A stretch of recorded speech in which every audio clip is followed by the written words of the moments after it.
King Adeniyi made his intention known to Amokpe that he's going to marry another wife.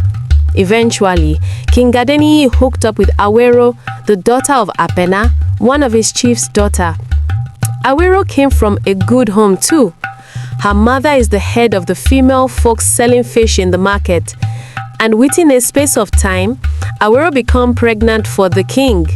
Immediately the king heard this, his mood came alive again. As the customs and traditions of the land requires, for any expected child, the oracle is to be consulted to know the name to be given to the boy. After the oracle consulted, it was revealed to them that the baby would be called Adeshina. The king was pleased to hear the good news. He was later informed about the predestined future of the child. On hearing this, preparations were put in place for the well-being of the baby and the mother. 9 months later, Awero put to bed. The naming ceremony was done in a low key as instructed by priest. Few years after the arrival of Adeshina, the king desires a child from Awero, but she could no longer conceive, just like Queen Amokpe. The king became disturbed about the whole thing. He wondered why his second wife could also not bear him more children.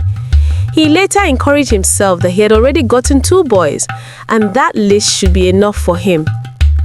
King Adeniyi has uncommon love for Adeshina because he came in his old age. The king did not hide this, most especially among other people in the palace. Ademuyiwa's mother could see this, but encouraged her son not feel bad about the king's attitude towards him.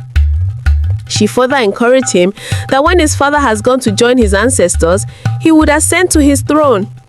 There was a day that Ademuyiwa would never forget in his life, and that was the day the king held a big birthday party for Adeshina.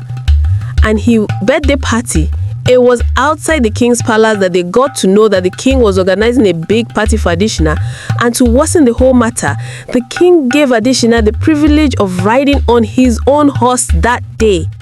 The people hailed Adeshina. "May you grow old." Adeshina was proud and did not care about his brother. This pained his brother so much.